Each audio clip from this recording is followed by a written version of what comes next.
Hi friends.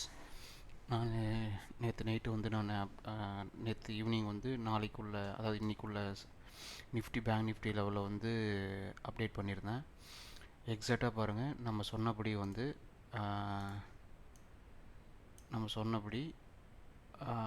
Market வந்து morning வந்து ஒரு 10 வரைக்கும் அப்போம், அதுக்கப்புறம் ஒரு சைடு வேவும், அதுக்கப்புறம் ஒரு டவுனும், ஓகேங்களா.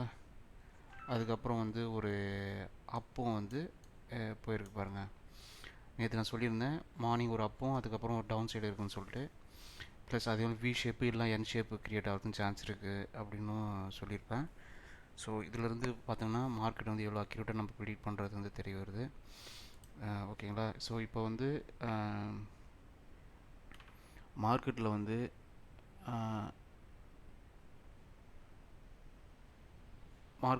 எப்பவுமே வந்து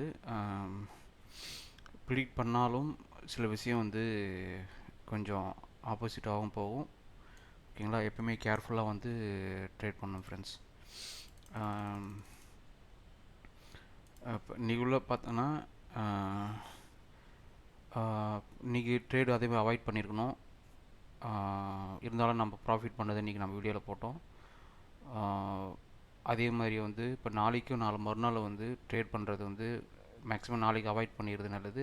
பட்ஜெட் டேனுக்கு வந்து ஒரு ஸ்ட்ராடல் இல்லைனா ஸ்ட்ராடல் வேண்டாம், ஸ்ட்ராங்கிள் போட்டு கூட ட்ரேட் பண்ணலாம். ஆப்ஷனில் ஸ்ட்ராங்கிள்னு சொல்லுவாங்க. ஸ்ட்ராங்கிள் ஆப்ஷன் போட்டு கூட இந்த ரெண்டு அவுட் ஆஃப் த மணி எடுத்து, call side put side out of the money எடுத்து நீங்கள் ட்ரேட் பண்ணலாம், ப்ராஃபிட் கிடைக்கும். ஓகேங்களா.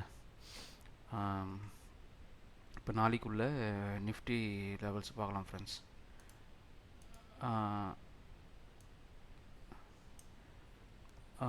நிஃப்டி வந்து நாளைக்கும் பார்த்தீங்கன்னா ஒரு அப் அண்ட் டவுன், நிறைய வாலட்டிலிட்டி இருக்கும் நாளைக்கு. ஓகேங்களா.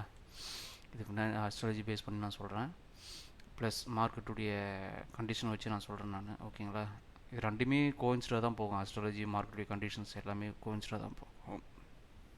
அது நான் சொல்கிறேன். இப்போ நிஃப்டி வந்து பிவோட் பாயிண்ட்டுக்கு மேலே தான் வச்சுருக்கான். 23,237 மேலே தான் இருக்கான். ஓகேங்க. நாளைக்கு அந்த 23,297க்கு மேலே வச்சு க்ளோஸ் பண்ணும்போது 23,350 வந்து ஒரு கட் பண்ணி க்ளோஸ் பண்ணிச்சுன்னா ஃபஸ்ட் லெவலும், அது க்ளோஸ் பண்ணிச்சுன்னா 23,433 செகண்ட் லெவலும், அது க்ளோஸ் பண்ணிச்சுன்னா 23,530 வந்து செகண்ட் லெவல் வச்சு ட்ரேட் தேர்ட் லெவல் வச்சு ட்ரேட் பண்ணுங்கள். 23,537 வந்து கட் பண்ணி க்ளோஸ் பண்ணிச்சுன்னா தான் அடுத்து வந்து மேலே போகிறதுக்கு சான்ஸ் இருக்கும். ஓகேங்களா. இப்போ அதேமாரி வந்து டவுன் சைட் லெவல் பார்த்தோன்னா 23,119 வந்து ஒரு இந்த லெவலுக்கு கீழே வச்சதுன்னா 23,149 வந்து ஃபஸ்ட் டார்கெட் ஆகும். 23,066 வந்து செகண்ட் டார்கெட் ஆகும். இது வந்து 23,969 வந்து தேர்ட் டார்கெட்டாக வச்சு நிஃப்டியில் வந்து ட்ரேட் பண்ணுங்க ஃப்ரெண்ட்ஸ். நாளைக்கு நல்ல வாலட்டிலிட்டி இருக்கும். கொஞ்சம் அவாய்ட் பண்ணி நாளைக்கு 4 மணி நேரம் அவாய்ட் பண்ணி ட்ரேட் பண்ணுறது நல்லது ஃப்ரெண்ட்ஸ். ஓகேங்களா. அடுத்தது வந்து பேங்க் நிஃப்டி பார்ப்போம்.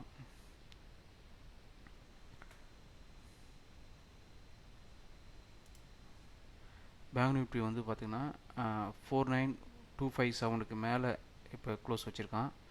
ஸோ நாளைக்கு வந்து ஒரு அப் சைடு போயிட்டு, ரெண்டுமே நிஃப்டி பேங்க் நிஃப்டியில் அப் சைடு போயிட்டு அதுக்கப்புறம் வாலட்டிலிட்டி உருவாகும், ஃபார்ம் ஆகும்.